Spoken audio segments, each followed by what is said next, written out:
नमस्कार, वंदे मातरम। मैं हूं श्यामगिरी। आप देख रहे हैं हमारा चैनल मुद्दा भारत का। मुद्दा भारत का यानी मुद्दा है आपका, मुद्दा है काकरोच का, या काकरोच यानी काकरोच जनता पार्टी। आज धर्मेंद्र प्रधान ने इस्तीफा दे दिया, काकरोच जीत गई, मोदी जी तो हार गए। ये नारा चल रहा है इस समय युवाओं में। दीपक दिपके दिपके अभिजीत दिपके क्या उन्होंने अनाउंसमेंट किया धर्मेंद्र प्रधान के इस्तीफा के बाद? ये पहला विकेट है। सोचिए कितनी बड़ी बात है, पहला विकेट है, यानी ये शुरुआत हुई है। ये भी कहे मोदी जी सवेरा हो गया है, यानी कि आपकी उल्टी गिनती शुरू हो गई है। ये कौन कह रहा है? काकरोच पार्टी के संस्थापक अभिजीत दिपके। आखिर में धर्मेंद्र प्रधान जी इस्तीफा क्यों दे दिए, ये हर कोई सवाल पूछ रहा है। मोदी जी के कार्यकाल में आए 2014 के बाद से अभी तक किसी ने इस्तीफा इस तरह से नहीं दिया था किसी के दबाव में, लेकिन ये पहला बार ऐसा हुआ है कि धर्मेंद्र प्रधान ने इस्तीफा दिया है। लेकिन कहीं ना कहीं इस्तीफे के पीछे कई वजह है। युवाओं का गुस्सा ये मोदी जी कतई नहीं देखना चाहते थे। कल भी उन्होंने मीडिया के सामने आके, सोशल मीडिया के सामने एक माध्यम से युवाओं को संदेश देने की कोशिश की, आज भी किया। उन्होंने देखा कि युवाओं का जो गुस्सा है ये कहीं ना कहीं खतरनाक तो साबित होगा, और ये युवा कल के भविष्य हैं। लेकिन इन युवाओं को राजनीति का शिकार नहीं होना चाहिए, ये भी इन युवाओं को ध्यान रखना होगा। क्योंकि काकरोच जनता पार्टी जो कनाडा में बैठकर, अभिजीत दिपके जो पुणे का रहने वाला है, कनाडा में बैठकर उसने ट्विटर पर 18 मिलियन फॉलोअर्स बना लिए। इसे कम नहीं आंकना चाहिए। आज के युवाओं को देश के बारे में क्या जानकारी है, देश के इतिहास के बारे में क्या जानकारी है? मोदी जी का नेतृत्व 2014 से चल रहा है। उस समय जो आज के जेड जो कह रहे हैं आप लोग, 20 साल 22 साल 25 साल, ये युवा जब कांग्रेस की सत्ता थी तो कितने साल के रहे होंगे?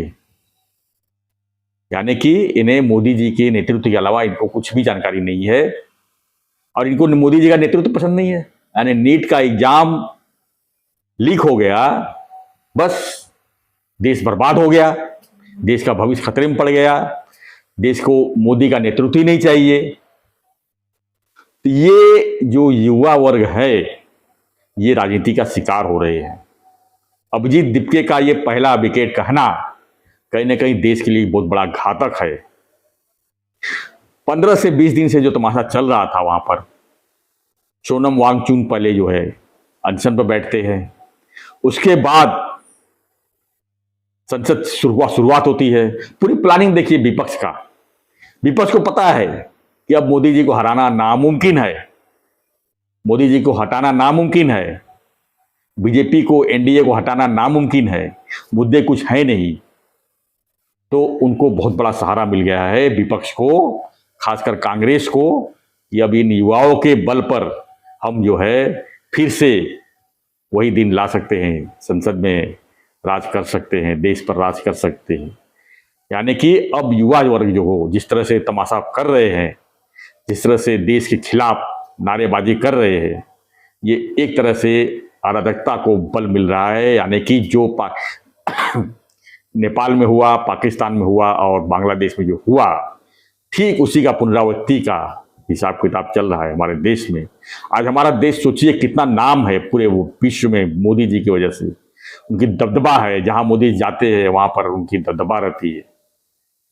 ये मैसेज क्या गया है युवाओं का? आप युवा वर्ग सोचिए जरा, ये मैसेज क्या गया है विदेशों में कि मोदी जी सिर्फ विदेशों में आकर अपनी ताकत दिखाते हैं, देश में तो उनको कोई पूछता नहीं। लाखों लोग सड़क पर उतर आते हैं मोदी जी के खिलाफ, जेड की हालत जैसी हो जाती है। ये मैसेज गया है विदेशों में, और विदेशी यही चाहते थे कि हमारा देश जो तरक्की कर रहा है, एक शक्ति रूप देश बन रहा है, विकसित देश बन रहा है, उस पर कहीं ना कहीं ये कैंची चलती हुई नजर आ रही है। जरा सोचिए, अमेरिका कभी चाहेगा हमारा भारत देश विकसित देश की श्रेणी में आए? पड़ोसी देश कभी चाहेंगे रूस भी कभी चाहेगा, जितने भी विकसित देश हैं वो कभी नहीं चाहेगा कि जो गरीब देश है वो आगे बढ़े। गरीबों को हमेशा दबाया जाता है, और मोदी जी उसको आगे ले जा रहे थे। उनका टारगेट था कि 100 साल जब हमारा देश आज़ादी मनाएगा उस समय हमारा देश विकसित हो, यानी कि 2047 तक हमारा देश विकसित हो जाए। इस टारगेट को लेकर चल रहे थे। जरा सोचिए, हमारा देश अगर विकसित देश में आएगा, हर चीज यहाँ पर मौजूद होगा, तो इस किसके काम में आएगा? यही इन युवाओं के काम में आएगा जो ये समझ नहीं रहे हैं। जरा सोचिए, अभिजीत दीपके जैसा आदमी को अगर देश का बागडोर संभालने के लिए दिया जाए तो ये क्या करेगा? आज इसको जो विदेशी फंड मिल रहे हैं, आरोप तो लग रहे हैं विदेशी फंड मिल रहे हैं, जो खाना मंगाया गया बाहर से ऑर्डर करके, विदेशों से आए गए, तो जो विदेशी ताकतें इसको उकसा रही है, क्या हाल करेगी वो? क्या अभिजीत दीपके को राजनीति का ABCD मालूम है? हमारे देश का संविधान क्या अभिजीत दीपके को मालूम है? पुलिस पर आरोप लगाया जा रहा है। मालूम, धर्मेंद्र प्रधान के इस्तीफे के बाद भी ये काकरोच वहां अभी भी भीड़ जमा करके बैठी हुई है। उनकी और भी मांगे हैं। जितने भी नीट एग्जाम में की वजह से जो लोग सुसाइड किए उनको 1 करोड़ रुपया, उनके जो केसेस दर्ज हैं पुलिस स्टेशनों में उनके केस वापस लेना। तो ये तो शुरुआत है। अभी मेरा कहने का मतलब है कि ये शुरुआत है। देश के विरोधी जो ताकतें हैं अब जो है पूरी तरह से और जाग जाएंगी, और उन्हें पता है कि इन युवाओं को भड़काओ और देश को खोखला कर दो। जो सदियों से होता चला आया है वही फिर से शुरुआत होने जा रही है। सबको लग रहा था कि एक बीजेपी मोदी जी का एक शासन आया है, एक अच्छे दिशा की तरफ देश बढ़ रहा है, वो किसी को मंजूर नहीं है। तो हमें, आपको और युवाओं को विचार करने की जरूरत है। नीट पेपर लीक के आड़ में जिस तरह से खेला ये हुआ है, इसे हर किसी को इसको पीछे जाकर देखने की जरूरत है। तो हमारा देश जो है बचाया जा सकता है। नहीं तो आज हालत क्या हुई है, किस हालत में हम गुजर रहे हैं। हाँ, कुछ कमजोरियां हैं हमारे देश में, हमारे NDA सरकार भी कमजोरियां हैं। जैसे आरक्षण का मामला, नौकरी में आरक्षण, पढ़ाई में आरक्षण की वजह से हमारा देश कमजोर हुआ है, नो डाउट। इसको सुधारने की जरूरत है, कानून को सुधारने की जरूरत है। आज कानून का डर है? नहीं है। इसके खिलाफ एक आक्रोश क्यों नहीं आएंगे? क्योंकि उन्हें पता है इससे कुछ नहीं होने वाला है। एक आक्रोश अब जो है स्टेप बाय स्टेप ऐसे जगह पे आएंगे जहां से देश जो है पीछे जाए, न कि आगे जाए। टैक्स के खिलाफ आवाज उठाइए। मोदी जी ने GST लाया था, कहा था 1 नेशन 1 टैक्स। तो 1 टैक्स कहां है? हम GST भी भर रहे हैं, इनकम टैक्स भी भर रहे हैं, और पेट्रोल डीजल पर एक्स्ट्रा टैक्स भर रहे हैं, टोल टैक्स भर रहे हैं।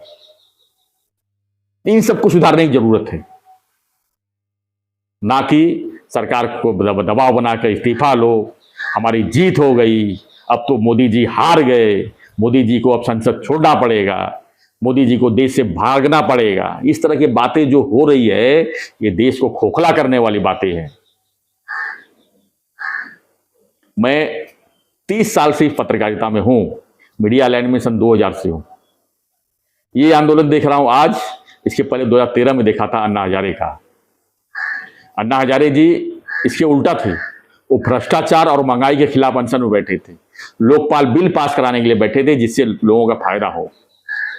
उसमें सक्सेस हुए और लोगों ने सपोर्ट किया, और बीजेपी सरकार आई वहां पर, उसके कांग्रेस को गिरा के खत्म करके कांग्रेस को शून्य कर दिया। आज भी कांग्रेस उसी की मार झेल रही है। और अब दूसरा आंदोलन ये देख रहा हूं मैं, काकरोच पार्टी की, काकरोच जनता पार्टी की। तो क्या हम अन्ना हजारे से तुलना करेंगे सोनम वांगचुक की, या हम तुलना करेंगे अभिजीत दीपके से? ठीक केजरीवाल की तरह अभिजीत दीपके जी इस समय आए हुए हैं। ये भी अब जो है कहीं ना कहीं चुनाव लड़ेगा और बोलेगा मैं मुख्यमंत्री बनूंगा, मैं प्रधानमंत्री बनूंगा और पूरे देश में लड़ूंगा, हमारा युवा वर्ग हमारे साथ में है।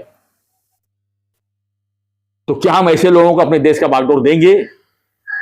बिना अनुभव के, राजनीति अनुभव बिल्कुल ना हो, ऐसे लोगों को हम देश के बागडोर देंगे? जरा सोचिए आज नेपाल में जेन जेट के बाद क्या हो रहा है, क्या स्थिति बनी हुई है। क्या नेपाल सुधर गया, श्रीलंका सुधर गया, पाकिस्तान सुधर गया, बांग्लादेश सुधर गया? क्या हालत मची हुई है।